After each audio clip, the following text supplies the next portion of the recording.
Hi guys, and welcome back to Koi Fish Johnny. It is Koi Fish Johnny and not, well, COVID Johnny. I am COVID Johnny at the minute. Unfortunately, after 2 years of running from it, it knocked me off my feet, been in bed for 3 or 4 days. And then what happens when you're down? You get kicked in the old dangly arse. The pond crashed. When I did a test just before I got really poorly, I did a test and the nitrate was high. The nitrite was higher than I'd like it, a lot higher than I'd like it, but not in a place where it was dangerous. And the ammonia was a little bit high, but not, thankfully, that one was the best one out of the 3. But I know that nitrate isn't that dangerous to the fish. But when I've been Googling about nitrate, it says about like in extremely high doses, it is dangerous to the fish and it can make your water green.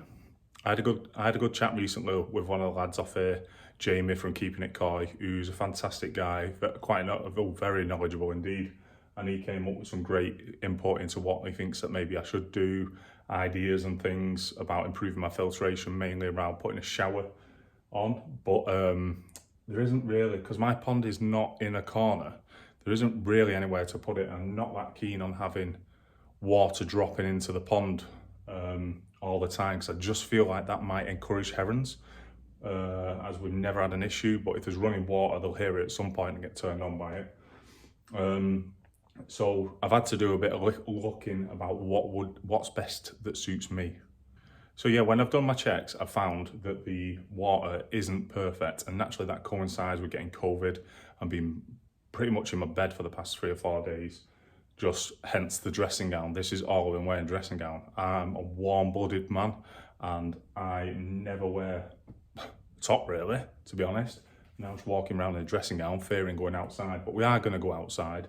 But I think it's super important to let people that might be starting off the journey or encountering things like this in the future to see that your pond does need constant monitoring, does need constant attention. And if something crops up like you get COVID, you still have to deal with your pond, because if I would have left it and just carried on in bed and not dragged my out and done the changes, the fish could have died, because the nitrate was getting high, but the nitrite, the one with the I, was increasing. So if I wouldn't have got on top of that, that's the one that could have killed the fish, along with the ammonia, but thankfully the ammonia was low.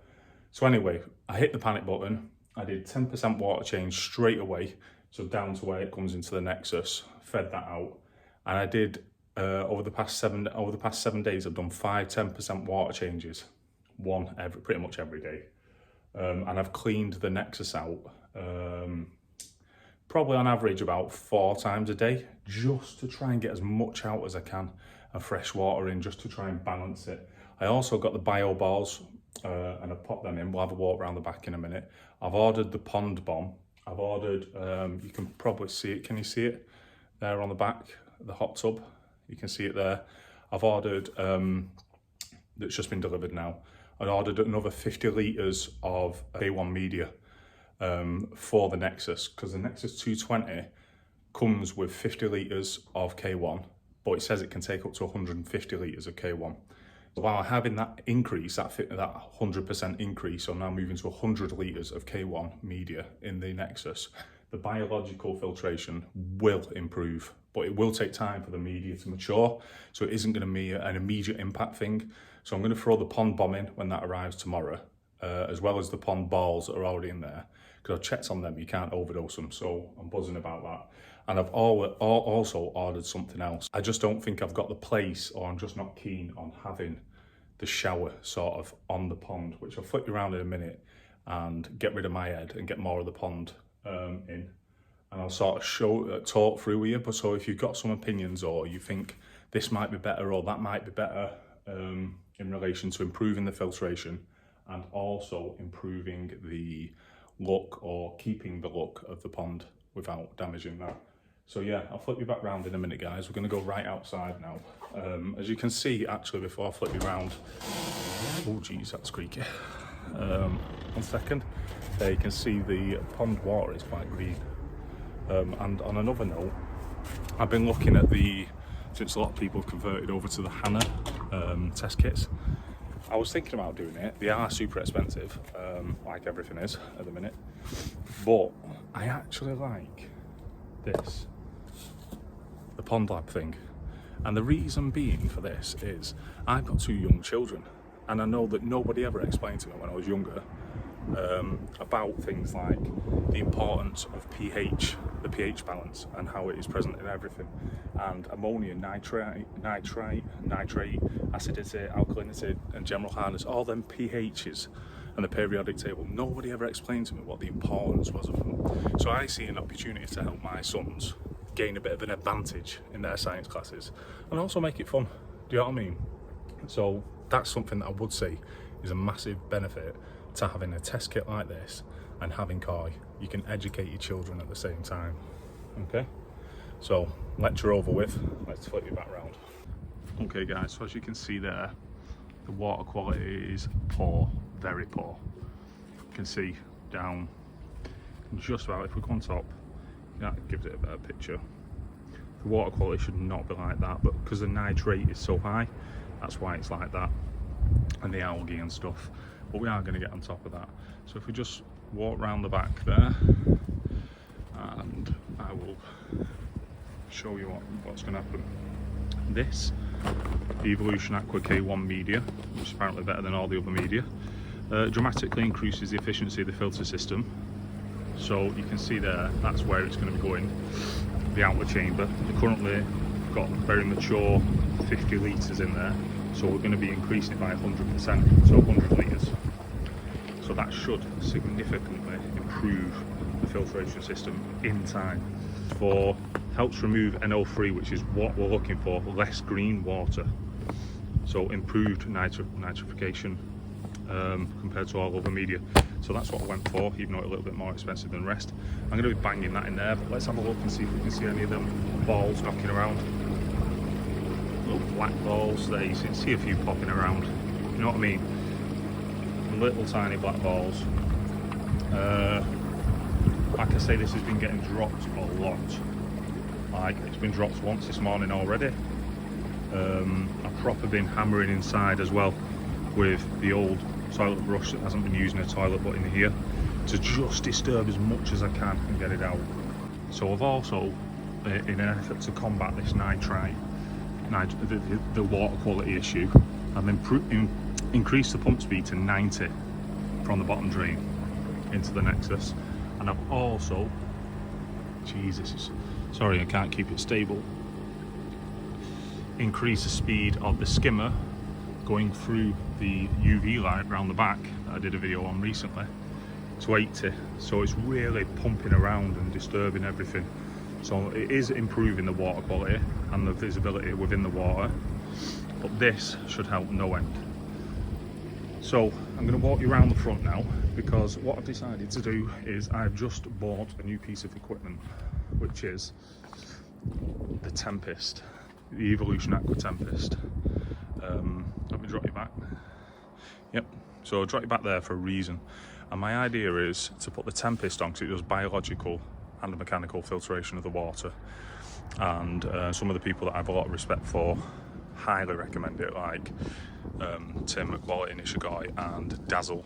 I've just watched about 3 or 4 of his videos on the Tempest and he swears by it when they first come out. So, but my problem is where to put it. So I'm thinking there. That water is only because isn't a leak or anything, this water. This is just because this is where I've been doing the water changes and it's dripped down. So my idea is to bang it here. So you can see, if I can see over the top there, you can see the water comes in around the back, flies through the 55 watt UV light, can split there into the blade but doesn't as it's winter. Well, feels like bloody winter. Flies down here. So then I'm thinking of isolating this, cutting down there, taking the pipe down low, because unfortunately the entrance and exit are on the same side on this Tempest, which is a pain. I don't know why they've done that, but on the earlier ones on Tim's videos they're on opposite sides, which is far better because it's going to go in pipe work in it. So I don't know why they put them on the both same side. Anyway, back to this. Down here, across here, below this pipe, up into the tempest, through, out of the tempest, back into here, and into the return there, the low return within the pond. I am a bit worried about the back pressure because it'll be coming through, it'll be coming quite a long way, because it'll be coming from there, through there, potentially splitting, more often than not, coming round, doing a full loop here, through the tempest, down again, and back into the pond. So there will be quite a lot of back pressure on the tempest. But yeah, I really hope that does help improve the quality of the pond water, because look at that. It just does not look good, does it? It is absolutely filthy. So this is going to be one hell of a test. Like I say, when you're down, you get kicked, and this is what is happening at the minute. So yeah, guys, now we've ran through all that, the tempest is going to go there. Another thing to note is it's my birthday, April Fool's Day. Can you believe that? And all this is going on. COVID broke one of my TVs in the house with some boxing gloves, banged them into it. So that's cheesed me off. And now, on top of it, the water quality of this is horrendous, and I'm fighting against this. And I'm stood out in the freezing cold, and my phone's ringing. Hi guys, well, I answered that call, sorted that call out. Back to the pond. Yeah, so the tempest is arriving. I am super excited about the tempest, to be honest, because I've looked at the details and the recommendations around it, and the people that have had it, and they do say that performance-wise, this is a fantastic bit of kit. So I've just ordered it off Amazon. I think it was 265 quid. It's going to be delivered the latest on Monday. Hopefully it'll arrive a little bit earlier, maybe tomorrow, Saturday. And then hopefully get it fitted at some point. I'm going to try and fit it myself, or get someone round, one of my mates or something like that, to try and fit it in that corner. I'd just like a little bit of feedback from you guys, whether you think my idea is right around the back, like with it going down, underneath, around, and then back in. Like I say, it'd be so much easier if you had the option to order one of them tempests with the water valve coming in one side and going out the other, rather than coming in one side, going up, coming out the same side. Because I'd imagine 9 times out of 10, these are going to go into existing pipework or new ponds, but existing pipework where the flow is in one direction. So I can't see the point of both being on the same side, but I don't know why I'm being so critical of an amazing product, but that just would have worked a lot better for me, or at least to have the option to have them pointing in the same direction, or not pointing in the same direction. But anyway, I'm looking forward to it. It's still my birthday, still wearing my dressing gown, still testing positive for COVID. Not happy, but anyway, guys, on that note, I'm just going to leave it there because I'm just waffling. I just really wanted to get this video in for you guys in the middle of my scheduled videos to come out, which is when I took all the fish out for measuring and bowled them all up. They're to come out Sunday and Wednesday. This is just a drop in the middle of them. And the reason being why they come out Sunday and Wednesday is I just want to provide reliable, good content for you guys, and you know when it's coming, rather than just sporadic bang, bang, bang, bang, bang videos. So if you've enjoyed the video and you want to be part of the journey, and you think it's been interesting, you want to see what happens with the tempest and stuff like that, please like, please subscribe. And if you've got anything constructive to say, please make sure you do comment. Don't hold it back. I am open to listening to everyone, but I will take out what I want and make it my own. Take care, guys. Okay, guys, so that's my new media added. As you can see, it's still quite buoyant. Yeah, buoyant. They're all raised. For the newbies out there, the brown ones are matured and are better than the clean ones. The clean ones, you want to go like the brown ones, build up the good bacteria that converts all the ammonia, nitrate, to nitrate. So that's what we're doing, we're increased. So let's get these clean ones maturing so they can clean the water. But yeah, you can see they're all just sticking up in the air and stuff. It takes a bit of time. But yep, that's that one job done. Hi guys, well this is me doing my test, and it's looking a lot better than it was. We're about just over halfway through the NO3 nitrite, and that's looking a lot better. It's still not great, but it's looking a lot better than it was. The ammonia is looking okay, not perfect, but okay. And the nitrite it's not looking good. It's probably, if I take my eyes off the camera, it's looking at just over 0.5 there. So I am taking measures to correct this. That has been sat there for 2 minutes over testing time as well. So it's probably 0.5, which is not dangerous, but not great. We want it down to 0. So we're taking steps to make sure we can correct that. Because obviously in this video that I'm going to release, there has been, unfortunately, a massive spike in nitrate on my records. The nitrite was very high, but the nitrate was super high, which has also made the water very greeny. The ammonia, thankfully, has always stayed relatively low between like, it's nowhere near 0.5, but maybe 0.2 at some point. I'll show you the test. So yeah, at its worst it was there. But obviously we want it here or clear if we can. And we're approaching the time and that's looking good, to be honest. Let's flip it round here. There. So you can see that's nowhere near the danger zone. There isn't even any tints of green in it. So we're looking good.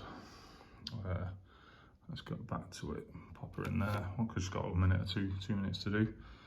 Yeah, so the nitrate is still nitrate. In fact, there's a good question because I know ammonia is super dangerous for the fish. With the skulls and everything, it's well known. And then your filtration system, your biological converts ammonia to nitrate, nitrite to nitrate, which there's no skulls on. I thought that was then fine, but obviously it's not. Then it's got somehow, if you got it straight out, one thing I've Googled is a nitrate dangers, and it can be dangerous to the fish, apparently, from what I've read, if they're too high, which mine was probably on that chart about 40.